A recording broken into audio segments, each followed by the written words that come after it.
Hello, welcome to the Everyman Puppet Theater. My name is Laura Ann Ewald. I'm the founder of Everyman Puppet Theater and the puppeteer for, and today we're going to do a close-up look at marionettes. What is a marionette, how to make them work, and why not all marionettes look like Pinocchio. I think marionettes are probably the most exciting kind of puppet for most people because of the way they move. There's much more motion and movement and complexity to a puppeteer.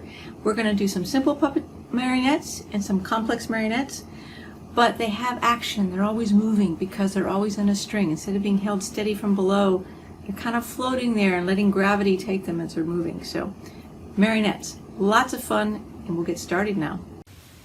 Let's start out by looking at some of my small puppets. These are small, simple puppets, many of which you can actually make. Some of these I made, some I picked up in craft shows, but they're all done a little bit differently. But they all have either one string, two strings, or three strings, and there's one that's a little more complicated that actually has lots of strings. But let's take a look at them one at a time. And I do want to show you this one little guy. He's not one I made, but he's a single string puppet. And he's just amazing because he's alive.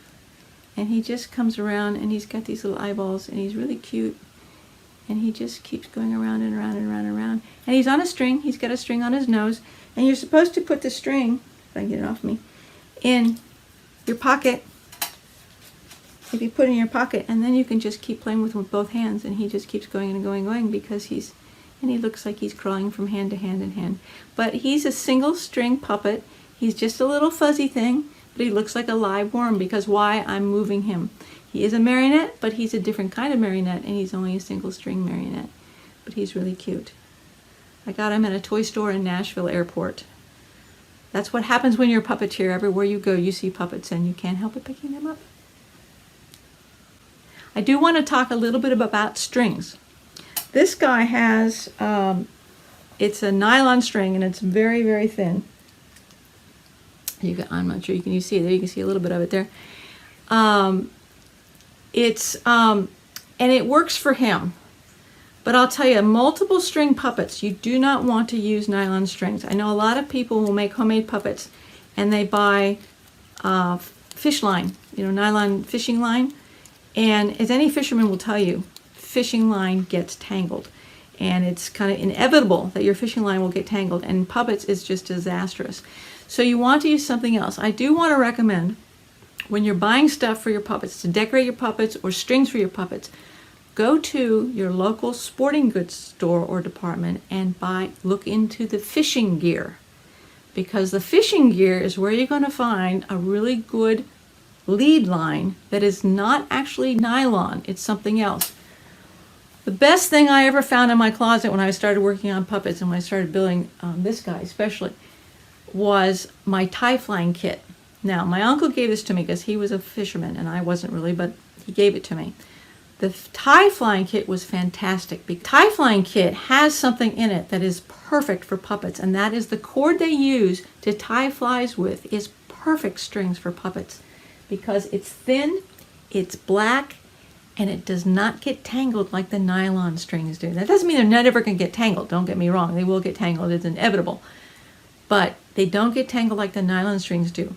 Also, tie flying kits, you get feathers. I have used feathers that I've gotten from the craft store, but the ones you get in the fly fishing department at your sporting goods store are better because they're lighter, they're smaller.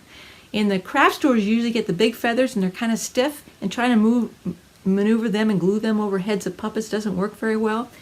He has down feathers for his hair, and it looks so much like hair from a distance, but it's duck down. It came from a tie flying kit. So go to the sporting goods store. You can get all sorts of bright colored things to put on your puppets, but you can also get great string, great line, and great feathers for decorating things in the sporting goods store. Much better than the craft store. This is my pine catbird. I don't know why I called it a pine catbird, except he's made out of a lot of pine cone stuff, and he's got cat hair in him, so I call him a pine catbird. He's a very simple puppet. He's really only a one-string puppet because most of his weight is in his head. So this one puppet is holding everything. And I could add another string to his head if I wanted to, so we could lift it up a little bit better. But you'll notice he's made out of pine cones. He has a small pine cone in the front, big pine cone body. His tail is pine straw.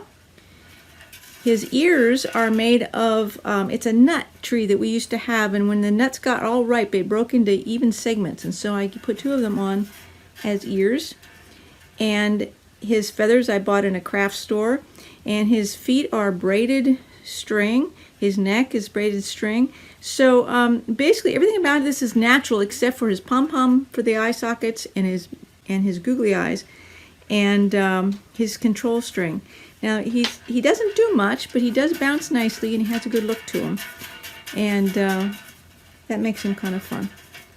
I made him at an arts and crafts show once. I took a pile of stuff with me that I'd picked up mostly in the backyard, and I decided I would make this puppet, and that's how he came out.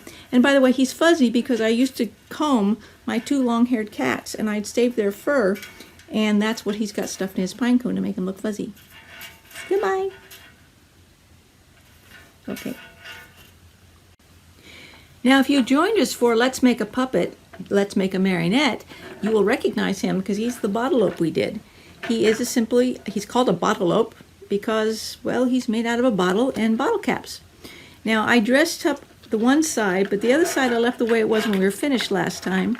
And as you can see, he's just got his legs or bottle caps strung on a string and taped on and tied on around his body, which is the bottle, and everything else is decorated with paper. And I added paper on this side so his legs kind of connected a little bit better. He has only 2 strings. But he really doesn't need strings on his legs because you don't always have to make puppets complicated to be fun, because he does dance nicely, and because he's got bottle caps for legs, there's a lot of rattling going on and there's a lot of dancing going on. If you had just some music in the background, you could actually do some fun stuff. And he can actually sit down too. Sit down, stand up. That's the bottleope. 2-string, simple puppet made out of a soda bottle and some bottle caps. This is my bird made out of a pom-pom. I didn't actually make this one. I bought it at a craft show in Swindon, England, I believe. And he came out, get him around here. 2-legged puppets are really easy because you only have 4 strings. You have your body string, you have 1 on your head, and you have 1 on each feet. Now, if you have an animal that has, it's the knee problem. It's having your strings on the feet. It works for birds because birds, their back feet are more like our elbows. Their back knees are like their elbows. They go backwards. And so it works to have them on the feet. He never has been quite right. But he bounces nicely and he dances nicely. The key for this kind of a puppet is that you have to have some weight in the feet. And I'm not sure exactly what they used here. It's wood, but I think it's got some kind of a metal in it as well. And it gives it some extra weight to it. And you have to have extra weight or else the legs don't hang down. Say goodbye. Goodbye. Pom Pom. This is similar to the Pom Pom puppet. He's made with just blocks of wood, triangles for his feet, and he's got the head and the body. And again, you have 4 strings. You have the body, you have the head, and each of the feet. This particular design for a bird works with any kind of fabric or size. The Pom Pom puppet I just showed you, there was a mother puppet amongst these Pom Pom puppets, and she was so big that her neck was made out of a vacuum cleaner hose. And you can just imagine how big she was. Here he is in wood, same kind of puppet. I also have one that stands about 2 feet tall, made with fabric. Same design. You have 4 strings, body, head, and feet. And you get a lot of motion out of just this many strings. And the control is just in a cross like this. So 1 string on each of these 4. The tricky part about puppets you will find as you get them and collect them is the marionettes. The trickiest part about marionettes is storing them and displaying them because you've got all these strings to worry about. But here's the bird puppet made out of wood.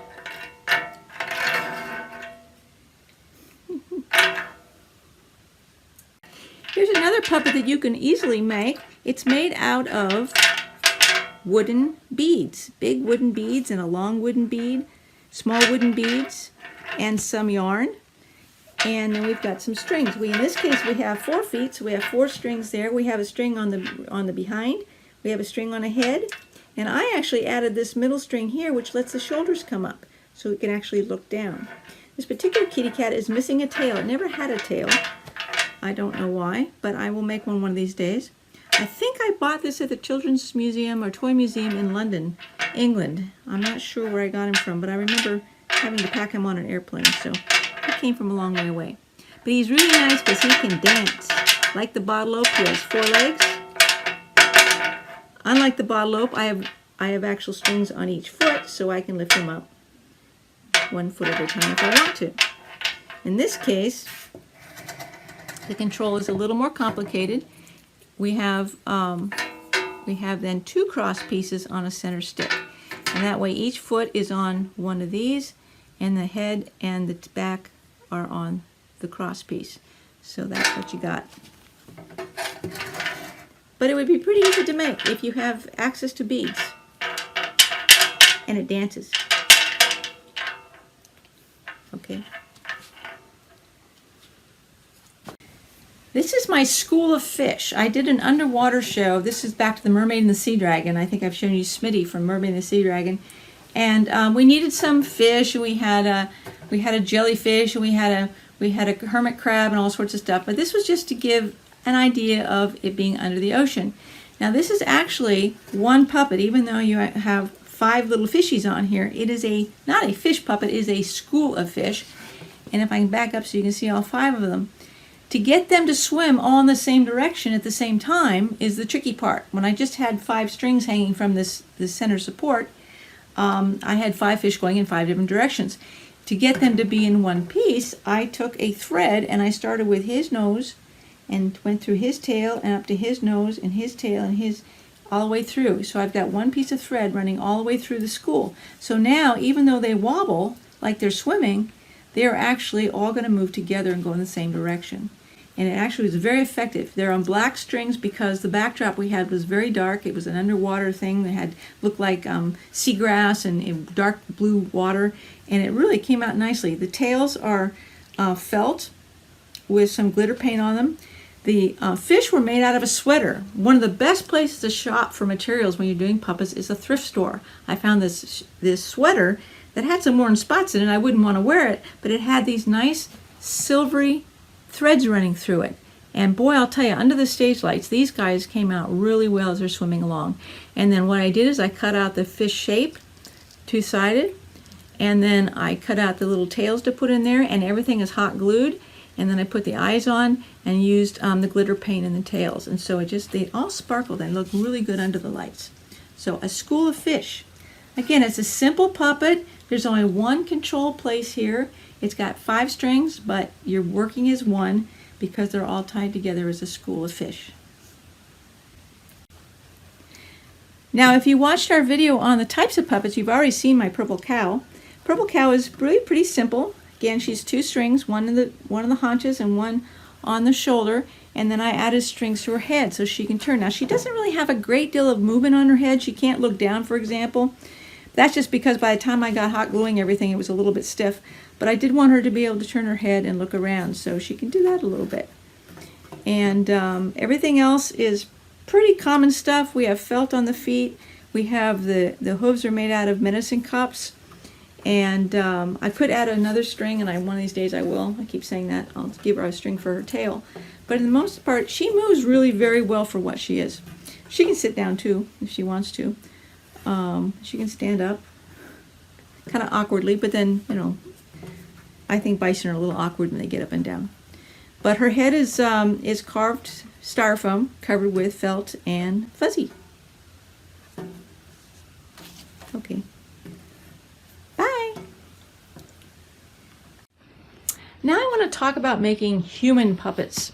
That is when you start thinking about Pinocchio and you've got a little boy and you've got a puppet. And I have 2 examples here that are totally, completely different. The first one is one that was actually made by my older sister when she was in 6th grade. So this guy's been around since, 1970, 1971. His head is paper mache. They made it around a balloon first, and then they broke the balloon, pulled the balloon out, and let it dry thoroughly. And so he's got a hollow head. And he's not strung very well as a puppet goes. And I'm not being real critical of my sister because she was only 11 at the time. And as I was in 4th grade at the time and we saw the show, we enjoyed it. It was the 3 Billy Goes Gruff. And but now that I'm a puppeteer and I know what I'm doing, I realize how it's not really strung right. What she did is the whole support, the weight of the puppet is all on the head. There are 2 side strings here, and they all support the head.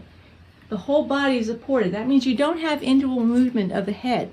When the puppet turns, etc. But the whole body turns because you don't have that separate.